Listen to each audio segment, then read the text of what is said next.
the years, I've recognized a pattern within myself that I've been forced to address, especially as a grown woman who is working to provide a soft life.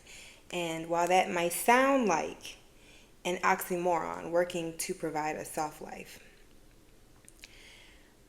I want to emphasize that work doesn't have to be hard when a woman has a regulated nervous system, sharp pattern recognition skills, and strong systems in place to keep everything flowing in a way that works for her. This mechanism of slowing things down and calming things down for herself allows magnetism to take place, and the auric field just becomes attractive to everything that she wants. Why? Because her nervous system is calm and the channels are clear so that the blessings can get through to her. Okay? And so the pattern that I've noticed with myself is that I've put way too many things before myself, and I've developed a habit of doing things out of deficit, which has caused me to be reactive instead of proactive, which has kept my nervous system on edge for years.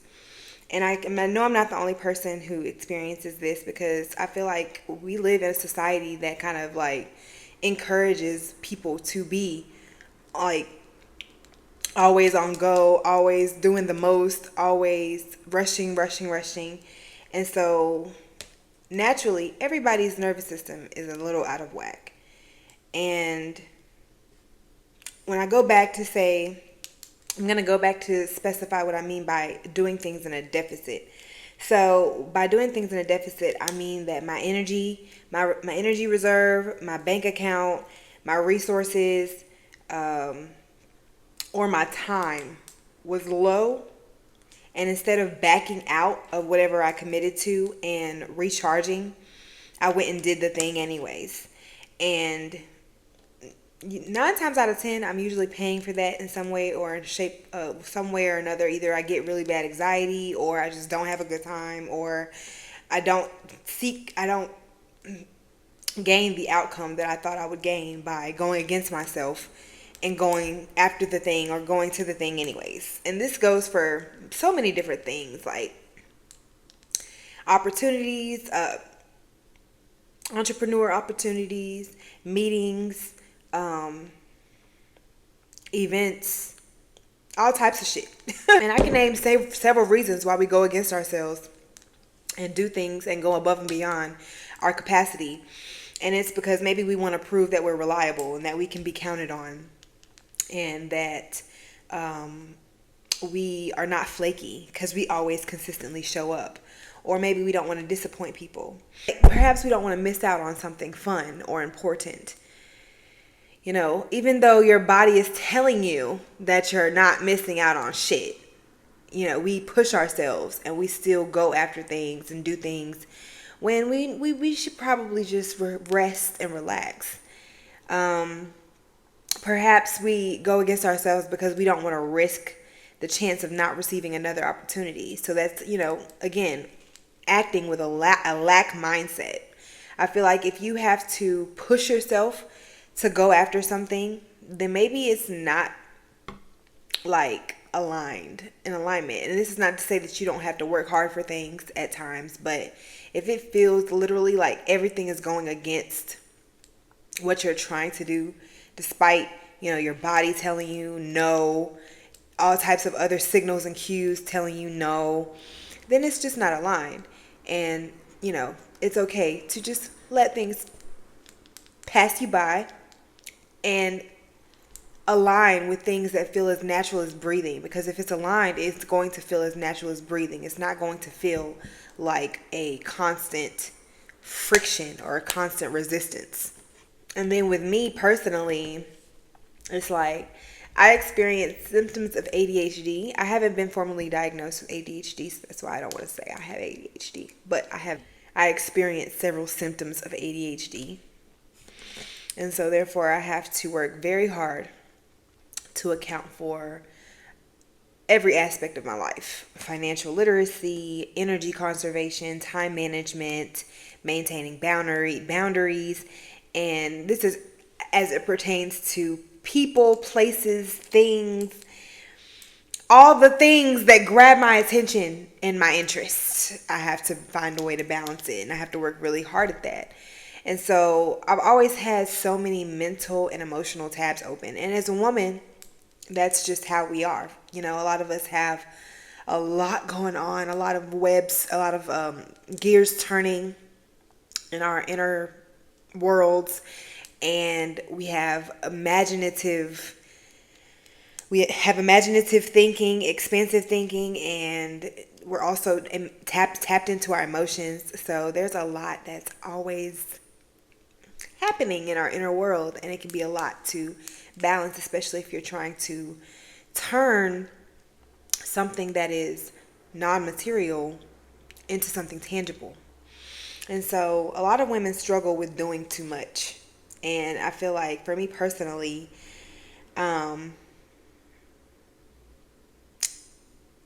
staying regulated and grounded has been a challenge, because I've been showing up, doing my best to try to show up for everything, everybody, be everywhere. I've engaged in compulsory romance, and I've, just done the most for a lot of people besides myself. And it's kept me from tapping into my greatest potential. And I think that that's the problem that a lot of people have, a lot of women especially, because we are conditioned to give and give and give and give and give and give and give and give and give and give and give and give and give and give and give, that like being selfish is like looked at as a character flaw, when really it's like you should be a little bit selfish as a woman, because we're conditioned to believe that we're either we're always at the under the wing of a nigga, or I'm sorry, we're always under the wing of a man, and that's not the case, especially for women like me and you, who's listening or watching this podcast. We specifically are under no one, and answer to no one but the universe and God. So it's extremely important for us to be selfish, at least a little bit, at least in the way that we're not assholes, but you're not going to be going above and beyond for people. But yes, for women who are bound by nothing, it is very important that we have some level of selfishness. And by that, I mean, we put ourselves first and our well-being first before we do things for others, because we can't pour from an empty cup, and we know that. You know that. When we try to pour from an empty cup, it leaves us drained. It leaves us feeling depleted, and it leaves us feeling resentful, because we're like, oh, I gave this and I gave this much, and I didn't get it back, and I just wish I had some reciprocation, and no one's pouring into me. I'm always pouring into other people, and nobody's ever pouring into me. And it's like, yes, that's exactly how it feels when you do too much. Like, and it really does stem from maybe just having an upbringing where you felt like you had a parent or somebody who made you feel like you had to do the most in order to receive attention or love or affection or whatever.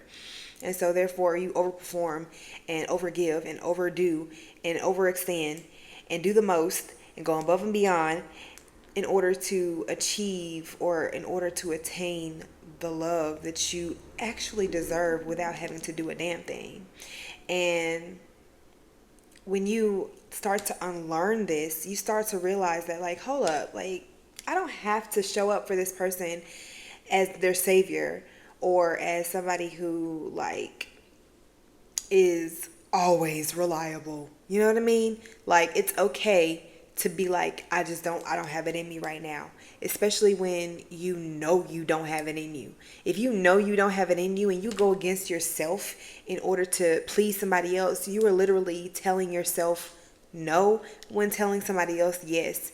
And it's very important. I've been telling myself over and over again, if it's not a hell yes, then it's a hell nah. Because the body will let you know. And I'm going to get into that. But anyway, doing too much and just feeling ungrounded had me like not committing to things, not finishing projects, not finishing anything that I started, and just sort of like having a bunch of, like I said, open tabs running at all times, but not really completing anything. And so, yeah, that's all due to a deregulated nervous system. Dysregulated, deregulated, unregulated, not regulated. Okay, fucked up, in a frenzy. Not fucked up, but in a frenzy. Because there's always something in my face to distract me. Always, a bunch of other stimuli that had my attention and not, the things that I was supposed to be focused on. And this is someone who experiences symptoms of ADHD. I'm not speaking for everybody, but I'm just saying a deregulated nervous system can stem from a lot of things, but like the majority of my situation is that I was doing the most to show up and be a part of people's lives more than I was showing up for myself. I absolutely value connection. I do believe in going above and beyond for the people that I love. However, instead of realizing, hey, I'm not getting that back, I need to like chill, I would go harder in order to prove myself and in order to rationalize the moment where I finally be like, you know what, I do too much for y'all, fuck y'all, y'all don't reciprocate. So that I had this whole list of things that I was able to say that I did. It's never about the tick for tack and the check mark and the checklist of, I did this and I did that. It's more so, I know for a fact that I'm the type of person that shows up this type of way. So why aren't you reciprocating that? And when I stopped asking that question, when I literally was like, okay, I'm not about to beg nobody to reciprocate shit. I'm not about to over-explain and continue to overexert myself energetically in order to preserve this relationship. So I'm just going to take a step back. And when I started doing that, all my blessings started pouring in. Like, I started to become more like settled into who I am as a person in general. But also, like, boundaries really helped me see, like, I don't owe nobody shit. And nobody owes me anything at all either. And that's exactly why I'm able to have certain relationships where there's a mutual respect. We talk to each other when we talk to each other. We have we show up for each other as much as possible. We're there for each other as much as possible, and we prioritize each other. But we don't feel entitled to each other's energy or time, and we are respectful and communicative about having the capacity to receive or, talk or have a sit down. So, yeah, I just have reframed how I show up in spaces and how I show up in people's lives. And it has allowed me to get a grip on where I've been placing my energy. And so conserving energy is a big part of getting that nervous system in check, because when you're spilling energy over there and over here and over there and over here, there's none left for you, and you're literally like and it almost paralyzes you, because you're trying to figure out how to be there for everybody else that you have shit that you want to do for yourself, but you don't really know where to start.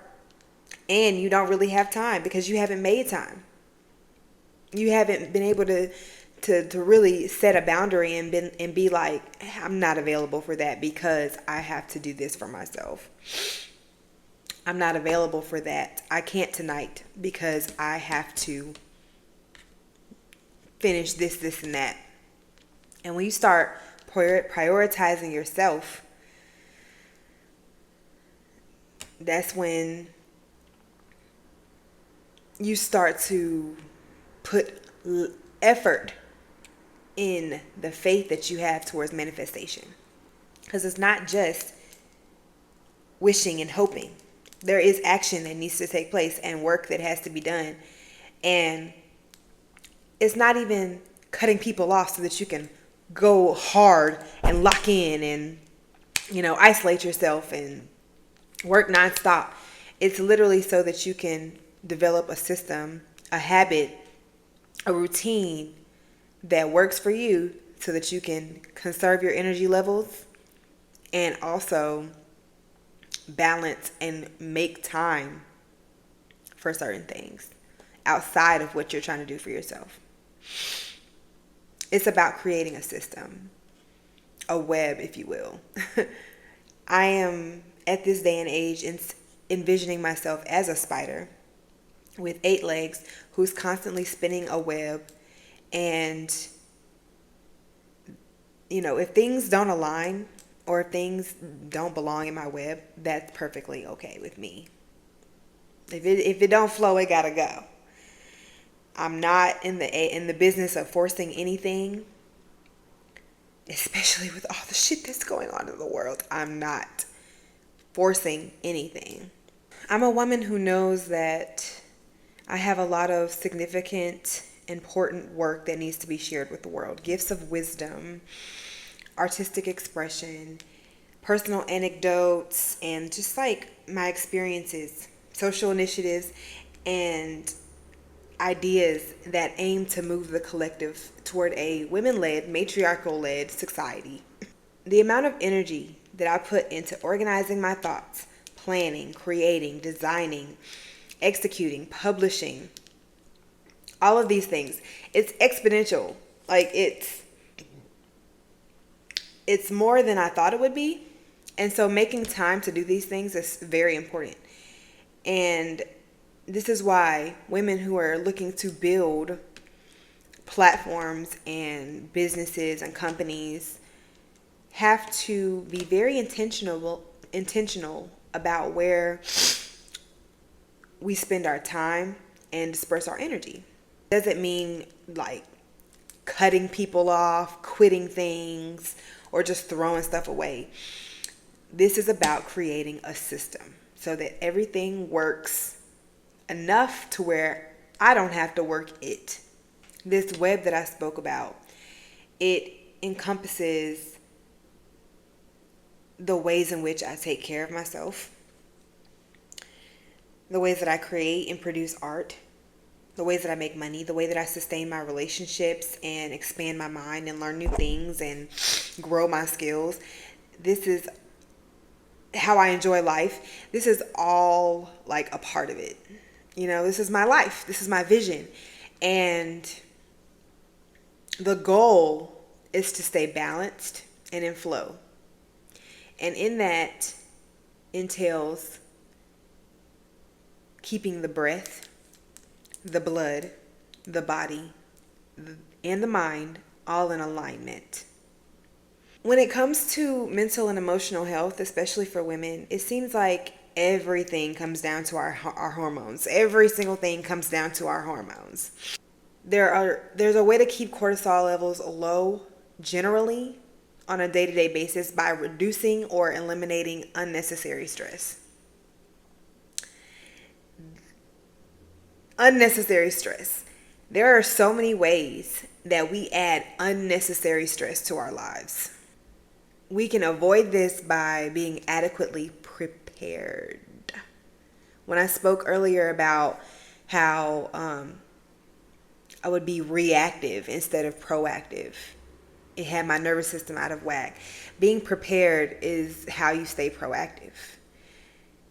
Being prepared for what you know has to be done. That includes chores, getting plenty of sleep, eating the right foods, making time to cook those foods, running errands, going to work, paying your bills, etc. Blah, blah, blah, blah.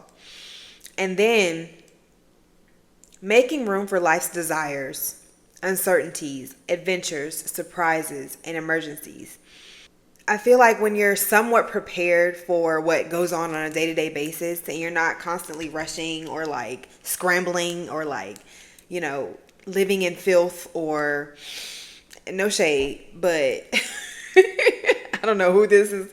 I don't know who might take offense to that, but if you're just like kind of like living a chaotic life, then when things come up that you want, you may not be adequately prepared to attain them because you don't have your shit together. Or when opportunities come up, you're not ready. When emergencies come up, you're not ready to handle them or you're not prepared for them. So, preparation. And this isn't just third dimensional. There's a certain level of spiritual preparation that I feel like every woman especially should have, especially in these times.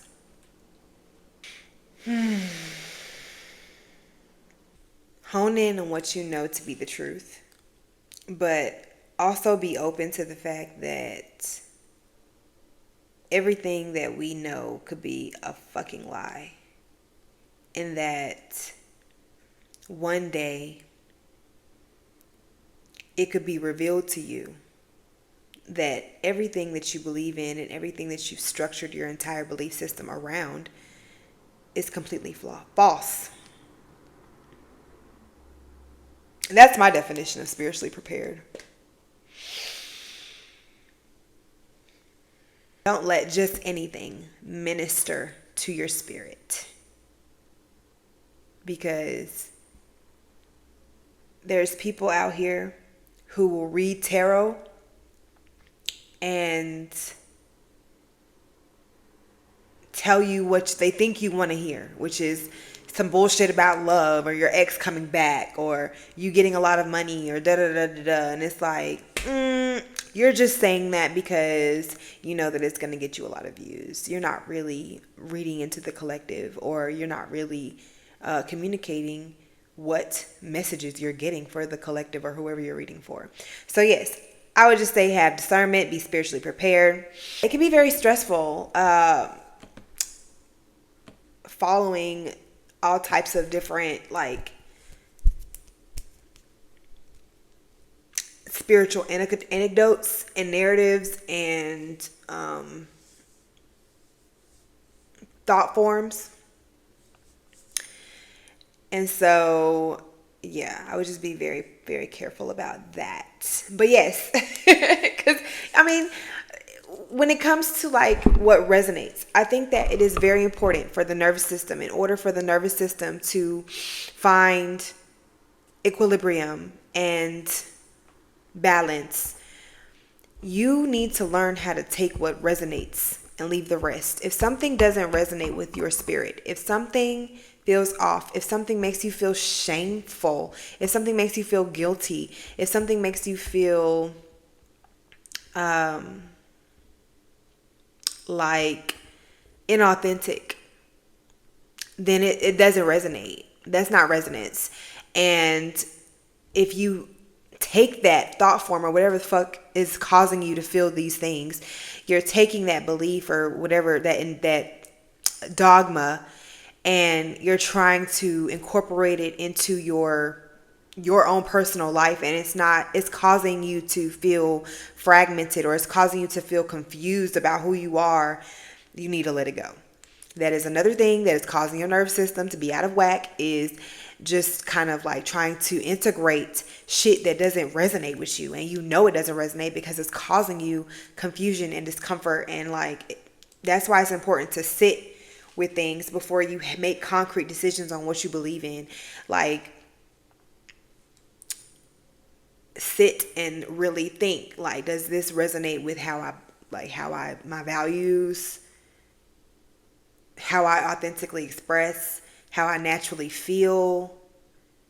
Because listening to any and everybody speak to you about what you should and shouldn't do for yourself spiritually will definitely have you feeling like. So yes, besides the spiritual aspect of that, and I'll get more into more spontaneous ways to reduce stress later, but some of the more daily practices, obviously we hear about this all the time, but like, I just feel like I should talk about it. For me, for you, for everybody. We need to get more sleep. We need to get more sleep. They say the average adult needs 6 to 8 hours of sleep per night. I feel like women need 10 hours of sleep per night, 8 to 10 hours minimum for a good night's rest. Beauty sleep, okay? Full cell regeneration and reparation. I honestly feel like if you wake me up during my sleep, that's a spiritual attack. Because when I'm sleeping, I get downloads from spirit. I get visitations from ancestors and deceased family members. I get insight on my subconscious mind. I travel. Like, there's just so many things that happen in sleep state, in dream state. So if someone is like trying to keep me from going to sleep, either by like bothering me or like, I don't know, just something that just interrupts my sleep. It doesn't have to be a person specifically. Like, if somebody texts me at 3 a.m., it's not necessarily them that's trying to spiritually attack me, but I just feel like the fact that something came to my phone and tried to disturb my sleep is some sort of spiritual disturbance. And so, yeah, I take my sleep very seriously. I have broken up with people for disturbing my sleep. I don't play about my sleep, child. Oh my God, I do not play. Do you see the skin? You don't get skin like this by fucking around with your sleep. I'm telling you. Nah, but yes. You can also reduce stress on a simplistic tip by creating a slow lane and staying in it. What that means is moving slower. Like, why are you eating so fast? Why are you eating so fast? Is your food going to run away from you? Why are you speeding towards a red light? Does that 2.5 minutes that you save by racing down the highway really make a difference? You're too embarrassed to take your time and put your shit back in your wallet neatly after you pay for something because you're trying to rush and get out of the way so that the next person can go. Honestly, they can wait. It takes 10 seconds to put your stuff back in your wallet. You don't have to throw everything back in your bag all messy and then do it in the car. You can do it right there in that moment because where is everybody going? There's no need to rush. We can just slow it down. In general, Americans move very fast. I remember when I went on my trip to Costa Rica, and they actually showed me how fast we be moving. Like, I was like, what, 5 minutes late to my massage? And I was like, oh my God, I'm so sorry I'm late when I got to the counter. And they were like, relax. It's okay. And I probably told this story before. I don't care. It's very important that we remember how fast we be moving. We move too fast. Like, I was like, oh yeah, you're right. It's not that big of a deal. I'm only 5 minutes late and it's Costa Rica. Like, we're in a jungle in one of the most beautiful places on earth. Like, who gives a fuck that I'm 5? What is time? You know? Put emphasis on being punctual, but then also we be rushing. So it's like, we need to choose one, okay? Because if I'm rushing, that means that I'm late. I'm not rushing to be on time. I don't don't understand, like, the concept of rushing to be on time. If you are rushing, then whatever you have to do is not aligned. Or you're not aligned with whatever you have to do.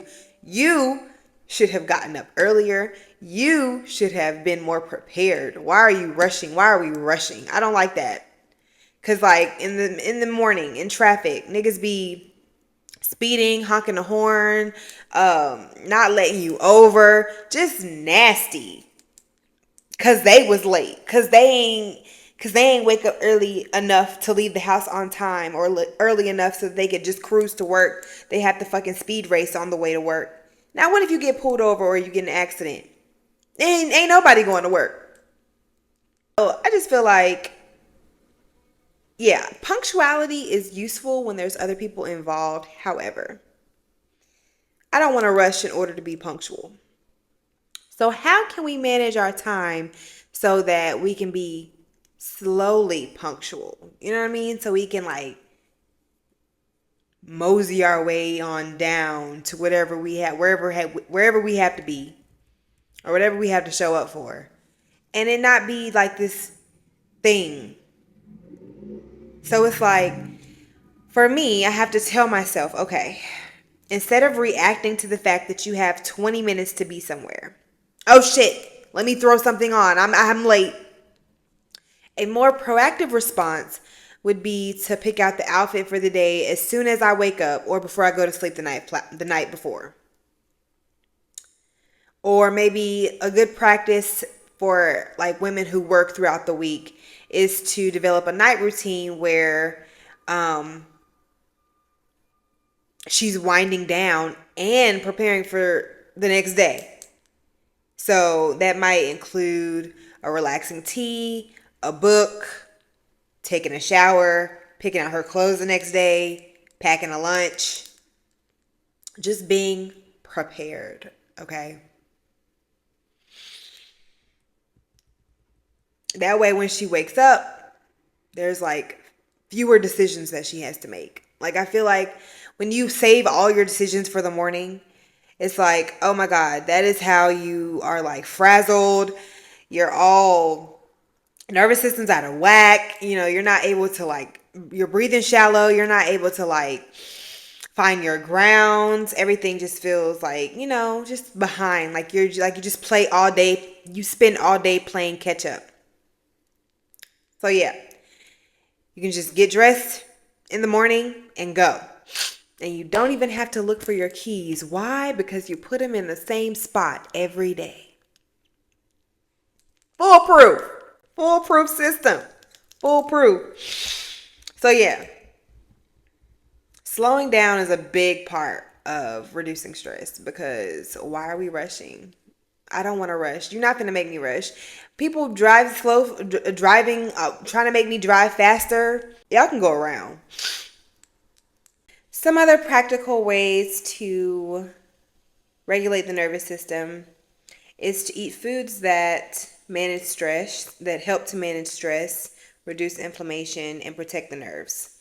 So stuff like salmon, avocados, eggs, leafy greens, for women's hormonal health, fermented foods like yogurt and kimchi, and other things like apples, dark chocolate, cherries, berries, nuts, seeds. Those types of things, eating those types of things will help us regulate the hormones and stay balanced so that we're not stressed and inflamed and deregulated. Also, a good practice is to take about 15 to 30 minutes out of your day to just do some somatic release through physical movement and breathing. So the thing that makes it somatic is that you are moving intuitively.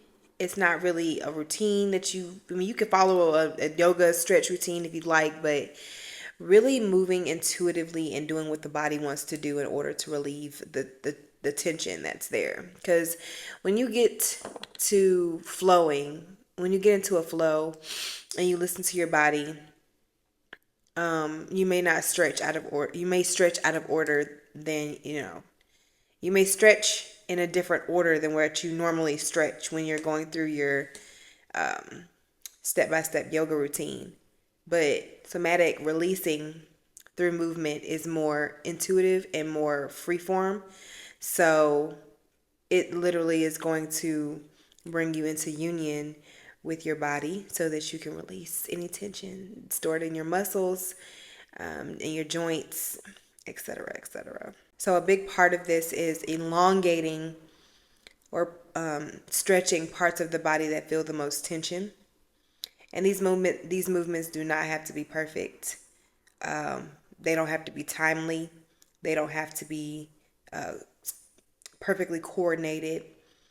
Just stay in the stretch until you feel energy release. And that is marked by feeling lighter, more energized, and less tense, of course, in that area. And if you accidentally cry during this exercise, it's not an accident. It's perfectly normal to release in many forms while doing the physical movements. So my advice to that is to just stay present, continue breathing, and stay engaged with the body. Keep the body engaged.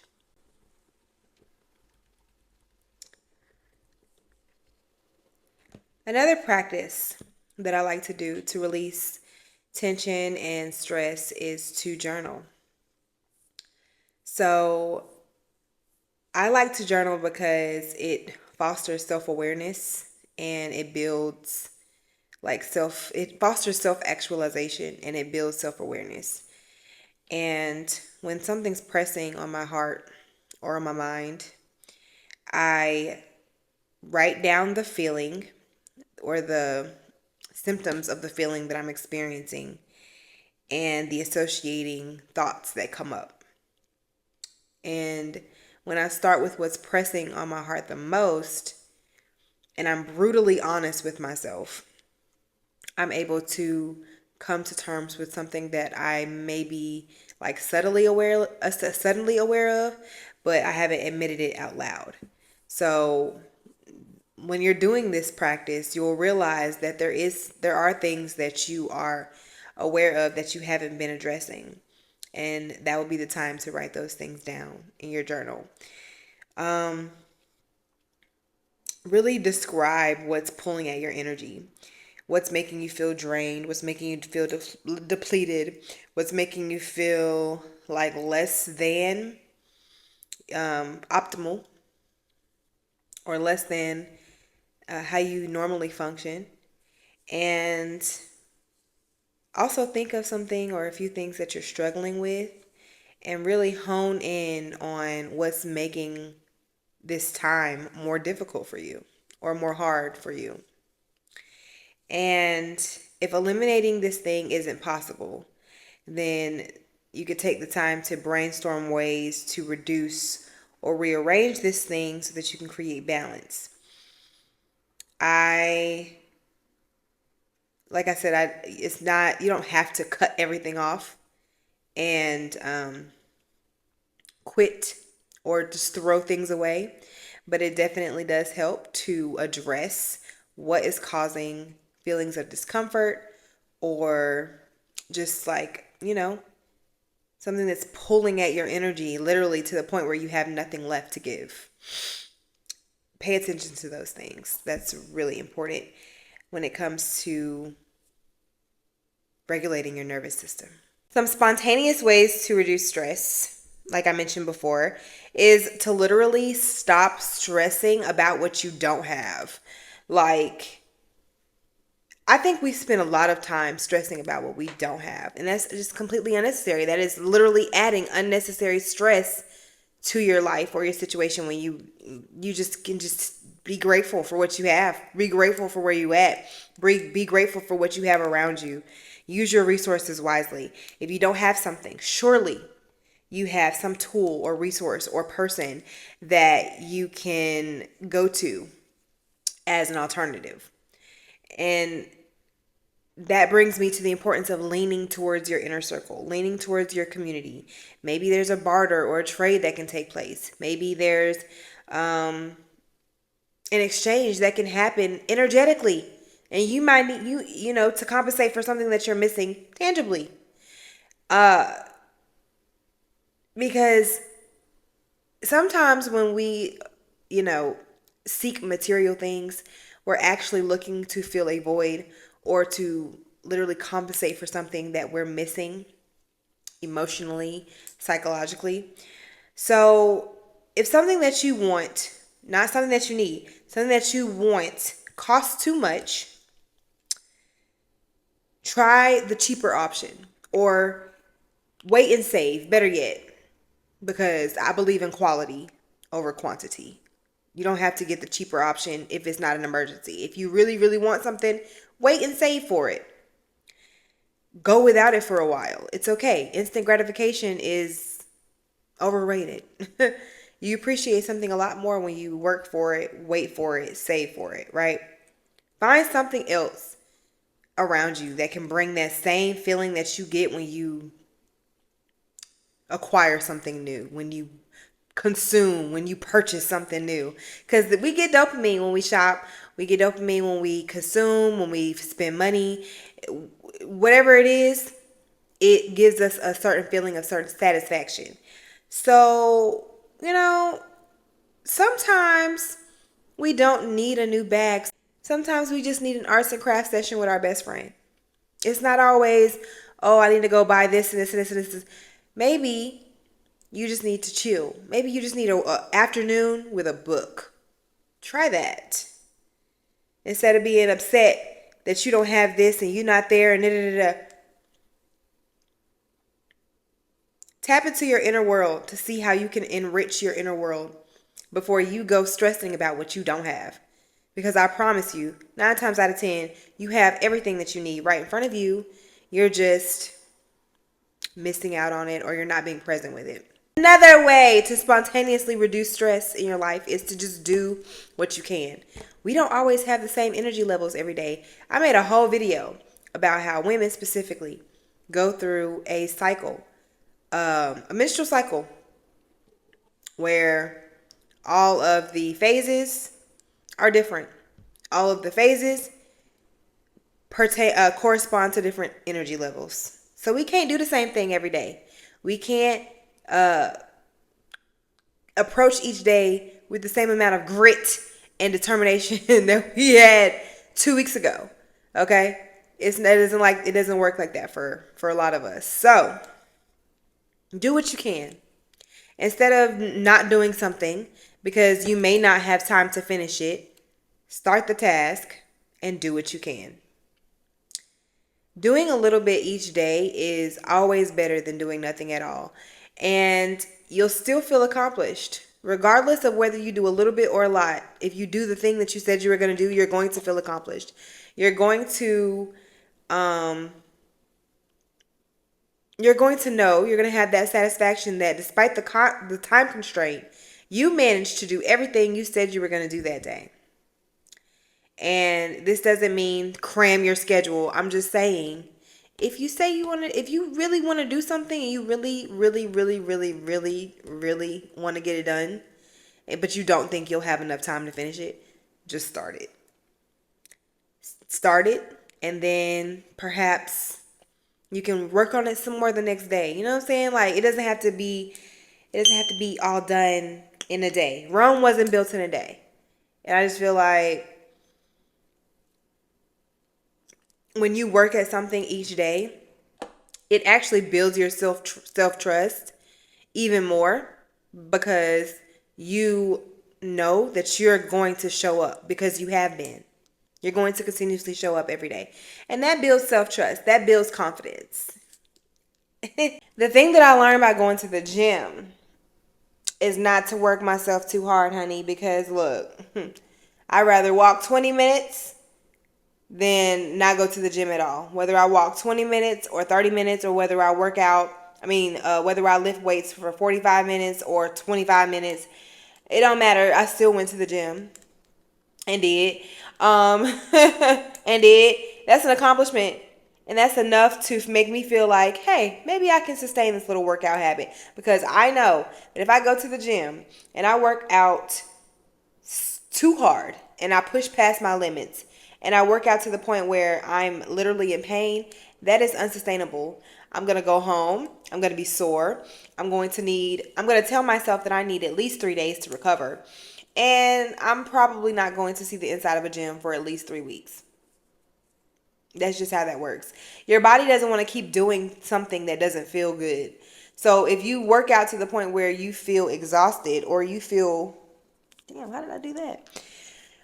If you work out to the point where you feel exhausted or you overwork yourself every day to the point where you have nothing left, that's unsustainable. You're not going to want to keep doing that for the rest of your life. A sustainable workout plan increases intensity incrementally, right? So I'm not saying that I'm going to slack off at the gym every single day and I'm just going to go to the gym and bullshit every day, because that's not going to get us nowhere. That's not going to help us meet our goals. But I am going to pace myself, and I'm not going to try to increase the intensity of my workouts too frequently, because it needs to happen incrementally. It needs to be in alignment with my energetic capabilities as well. No matter what level or what stage I'm at in my workout, the workout for the day, as it pertains to being present, the workout for the day has to align with my energetic capabilities, or else I'm not going to do it. You know what I mean? If I tell myself, if I'm on my period, I'm not going to do the same workout that I would do if I was in the follicular phase. The follicular phase, I could probably run for 5 minutes. But for the menstrual phase, I'm going to want a slow, steady walk and light cardio. Another way to spontaneously reduce stress, regulate the nervous system, is to conserve your energy on purpose. Like I mentioned before, don't do anything in a deficit. Take care of you first. If self-care leaves you with no extra time, energy, resources, or space, then you don't have the capacity to do whatever somebody else is asking you to do. If doing whatever somebody else asks you to do or expects you to do, or that you said you were going to do, cuts into your ability to take care of yourself, to fully nurture yourself and feel like you can function optimally, then it's probably not in alignment. True alignment feels as natural as breathing. You don't have to work too hard. You don't have to force. You don't have to coerce.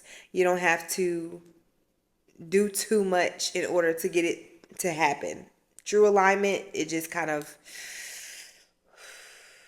natural. So if something feels forced or compromising, then it's probably going to drain your energy, leave you feeling depleted, and have you with a dysregulated nervous system. So that's why I say let things fade naturally. Let things form naturally. The most important part of a regulated nervous system is to honor your intuition, honor your true feelings, honor your boundaries. That gut feeling will rarely lead you astray. When I'm talking about that gut feeling, I'm talking about your intuition will rarely lead you astray. So there are so many benefits to having a regulated nervous system. As you know, a regulated nervous system is absolutely required in order to build a soft life, in order to live a soft life. So the benefits of having that regulated nervous system are, of course, a soft life, but how? How is life soft with a regulated nervous system? Well, let me tell you. You get stronger intuition and memory. When you're attuned with the body, so the body already has an alarm that sends signals or cues to let you know what's going on in your environment. And when you're attuned with the body, everything that you interface with, energetically, physically, your body is going to provide cues to help you understand yourself as you relate to the outside world. It's going to tell you what is, what isn't, what resonates, what doesn't resonate, what's triggering, what's comforting, what you should be around, what you should stay away from, what to prepare for, what to expect. These messages and clues are going to appear synchronously. They're going to appear on divine timing. And that is to help move through life. And it's going to constantly be like when you have a regulated nervous system, you are able to stay in constant communion with the divine. And so you're always going to have these messages coming towards you. And the more you listen, the stronger your intuition gets, the more reliable your intuition gets, and the more discerning you become. That gut feeling that you get about something that you just can't seem to explain, you just know something feels off, or I'm having a strong hunch or a strong feeling about something. That feeling will rarely lead you astray.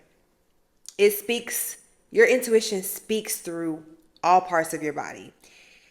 So tuning in with your breathing and observing how each part of you feels in certain environments, responding to a combination of sensations that make up a seemingly inexplicable feeling of certainty. You don't know what the fuck is going on. You don't know, you can't explain it, but you just know. Like it's an inexplicable feeling of certainty.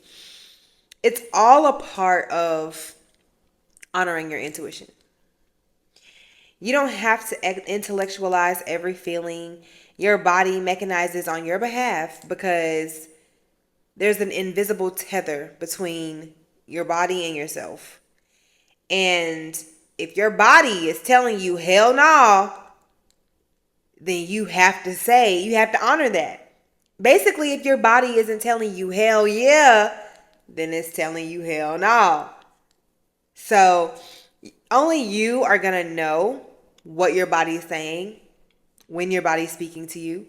And it's up to you to honor that. Nobody else is going to be able to honor that except for you. That's why, like, boundaries are not just for other people. Like, people will, like, blame everybody else for not respecting their boundaries and not going against their boundaries. And it's like, well, how strict are you when it comes to maintaining your boundaries and establishing your boundaries? Because people treat you the way you basically allow them to treat you. So while you have your boundaries in your head of, well, I don't appreciate when, or better yet, you go out on a date with a dude. You go out on a date with a dude and you've already told yourself, I'm not sleeping with this guy. We're going to go out. We're going to have a good time. Okay. He's going to bring me home, or I'm going to leave. I'm going to get in my car and I'm going to leave. Because if it's a first date or whatever, then there's no way that this man is picking you up. But hopefully. But you've already decided in your head that you're not sleeping with this guy, right? Halfway through the date, he's running his hands up your skirt trying to get a feel under the table. Is he breaking your boundaries? If you never said anything like you don't go into a date being like, oh, I'm not going to sleep with you, right? I'm not going to sleep with you, right? Like, it's basically like, no one's saying, if you're not saying things, then technically there's no boundaries that are being broken. So it's very important to be communicative and adamant about what you will and will not tolerate. So dude started running his hand up your leg under the table. You're like, bro, hey, cut that out. I'm not even on that type of time. And if it happens again, I'm going to leave. I mean, maybe you can be, I don't know.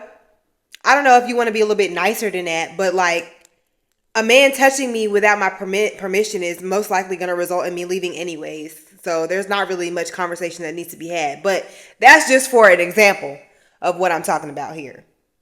It's very important that you communicate your boundaries and you understand what they are so that you can communicate your boundaries. You can't, I mean, you can, and we've all done this, waited until after we've been violated to be like, hey, now wait a damn minute. That person violated my boundaries. And I didn't even communicate my boundaries, but god damn it, they violated them. And it's like somewhere between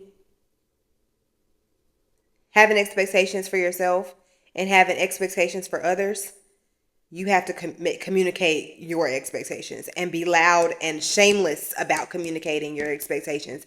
Because if you are communicative about what you will and will not tolerate, what you will and will not allow, what you will and will not accept, and someone shies away from you because of it, then they are not aligned with you anyways, and they can get the fuck stepping, right? Yeah. So you shouldn't be afraid to communicate your boundaries and your standards with people, because those who are aligned with you are going to respect what you've said, and they're going to honor it and act accordingly. Honoring your true feelings is very important, no matter who's around you, no matter who seems to think that they have some sort of influence over you, no matter who thinks that they're the closest to you so they can just violate you. Like, no. And that's the thing, is people think that they can violate you just because they're close to you. No. I feel like because we're so close, you should have some sort of an understanding as to who I am. But maybe if you're confused, I will gladly reiterate that for you. And we all need to be like that, especially as women, because people love to just assume that when we're not saying anything, we're receptive to being walked over, talked over, and glanced over. And that's just not the case. Okay, so other benefits of having a regulated nervous system. Girl, you become an open channel for manifestation, okay? The energy channels that help you bring ideas to life become open and clear. And your nervous system, when it's regulated, your auric field is able to receive. So you literally become a magnet for all of your desires. And the answers to your questions become clear. And you're able to call things in and you're able to call things in and materialize your thoughts and bring everything that you dreamt of, envisioned, into physical form. There's literally science on this. There was a whole CIA article that came out that talks about quantum physics and the ability to materialize thoughts. So when people talk about manifestation or the law of attraction, it's not bullshit. It's really not. There's science that backs these claims. It's just when people try to sell manifestation and sell law of attraction as some sort of gimmick for people to like get rich quick, or I don't know, people just be falling for all types of scams and like taking spiritual messages and responding in a way that is so misguided and misdirected. And then they end up blaming the law of attraction and manifestation. They end up calling those things demonic. I've talked about this before too. It's so funny. When the nervous system is regulated, the mechanisms for manifestation are they run a lot more smoother. So you're really able to call in exactly what you desire from the universe. I feel like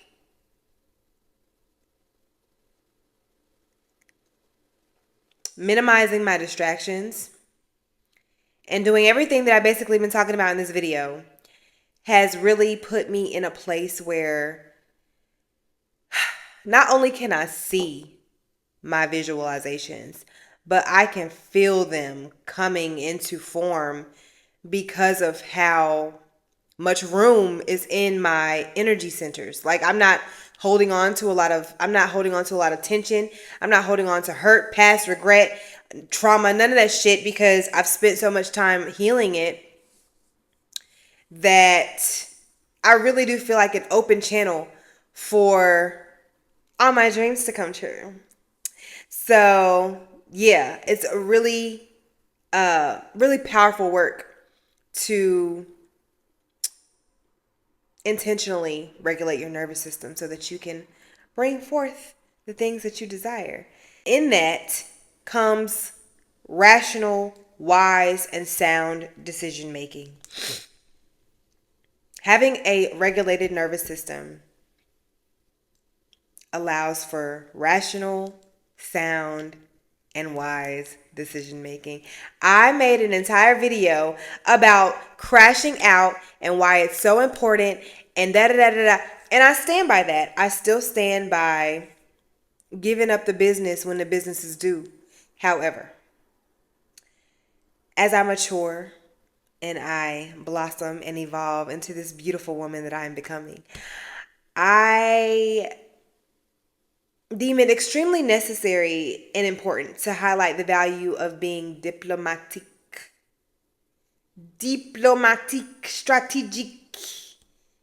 strategic and diplomatic.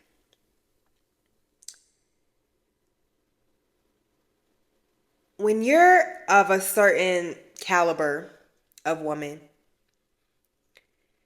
and this is not better, worse, higher, lower type shit. This is more so like you've elevated in terms of how you think and perceive yourself in the world, and you reach a certain caliber.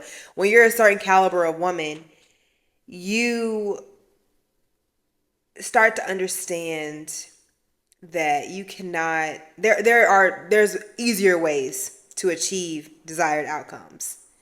And they don't always involve yelling, cussing somebody out, causing drama, starting a fight, bussing. You know what I'm saying? You don't have to do none of that.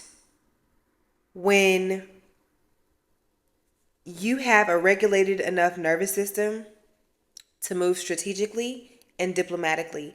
And guess what? Because you're so magnetic and your aura is so auraing, the aura is auraing. Because your aura is on fire and you're so magnetic, you're more persuasive than you would be if, you had a deregulated nervous system. You're more persuasive. Naturally, you're more charming. You're more seductive. When you're in this flow state of being more magnetic, you don't have to do a lot or say a lot in order to get what you want. An example, the most recent example that I can think of is the other day when I went to the movies. I asked the lady for a bag of popcorn, a large popcorn, and she just gave it to me. Like, I don't know if that whole day I was being gifted by the universe, but when it happened at the movie, when I got free popcorn from the movies, and popcorn from the movies is expensive, and it was a woman. It's easy to entice men, you know what I'm saying? But when I get free shit from women, I be like, ooh wee, it's really working out here. I'm really magnetic out here. Like, other women want to give me free shit. Other women want to gift me things. And I think that is a testament to just allowing myself to receive after having regulated. In fact, constantly regulating. Because I'm not going to say that I sit in a kumbaya state all the time. But no, like I said at the beginning of the video, I have to work very hard to keep myself grounded. But when I do reach that flow state where everything is magnetic, I realize that I'm very persuasive in those moments. It's like something is activated inside of me. Um, and it's just easier to get things. It's easy to get things. It's easier to get what I want. It's easier to get people to do what I want them to do. It's easier for um, me to have my way. It's easier for me to reassure people and persuade and convince, and it's just easier. Like just things just like whenever that my nervous system is whew, things just happen for me like magic. And yeah, that's definitely worth noting. It's definitely worth putting in the effort towards maintaining that state, because who doesn't want everything flowing to them at all times? What? Just saying, sound reasoning, charm, a little pretty privilege, it goes a very long way when it comes to getting people to do what you want them to do and getting what you want out of life, period.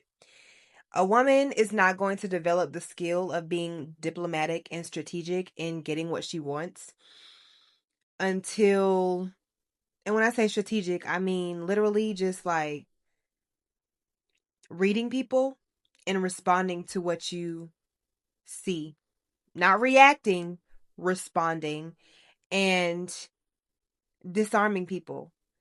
And what else? Just, yeah, like keeping it real cute, basically. And developing this skill is not going to happen until we stop assuming the worst in people.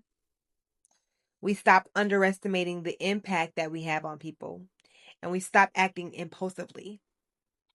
Impulsivity is one of the most prominent ways that I see women, especially Black women, like leak our energy out. And this isn't to feed into the angry Black woman trope, because even if there wasn't, even if, you know, I was to bring up an angry Black woman trope, that shit is fucking valid.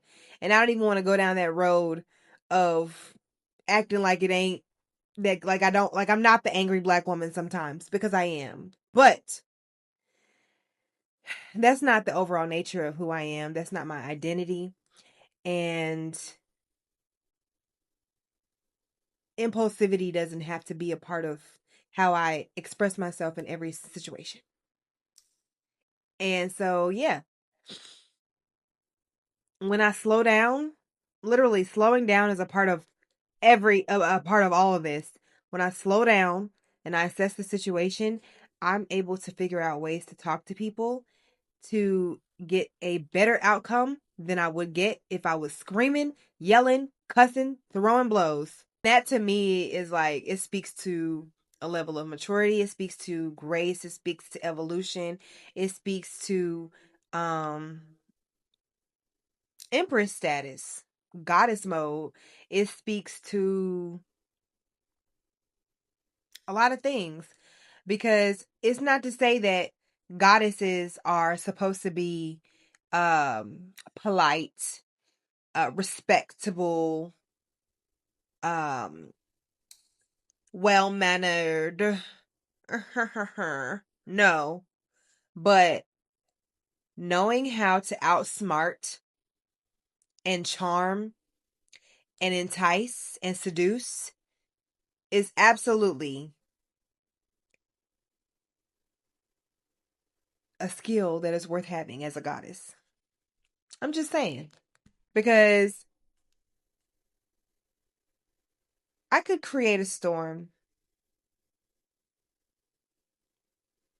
I could create a storm if I wanted to. I could raise hell. I could shake the trees and dim the sky and spill water all over the land. Or I could slowly take away niggas' crops. and starve niggas until they understand that I am to be respected and that I am to be honored and not neglected, fucked with, toyed. Shit like that. It's like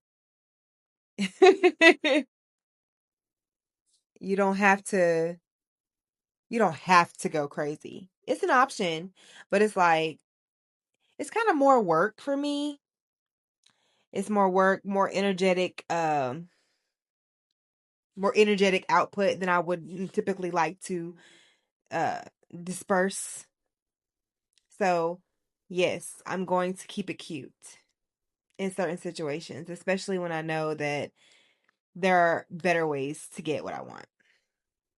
It's a skill. And I think that all of this comes with just slowing down. I've said that over and over again. I'm going to keep saying it. Slow the fuck down. Calm the nervous system. Relax. Yes, we have a lot of shit going on. Yes, we have a lot of responsibilities.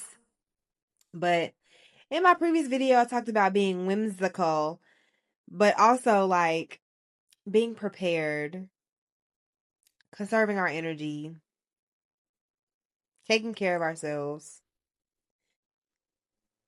reduce stress, keep us in that flow state, in that imaginative state, in that dream state, and make it so that we're not taking life so damn serious. Making it so that so that life isn't such a struggle and so that things comes to us easily. Because the main misconception is that you have to work hard in order to have a good life. And while having the life that you want may require some work, it may require some strategic planning, it may require some tedious organization, it might require some um, administrative task work. It doesn't have to be hard work though. So yes, that is my wish for you, is to regulate your nervous system and make it so that you are able to manifest the life of your dreams. And I encourage you to cultivate daily rituals that involve moving at an even pace, breathing deeply, staying active, getting plenty of rest. Speaking of which, I need to take my ass to bed. Eating foods that reduce stress and inflammation, and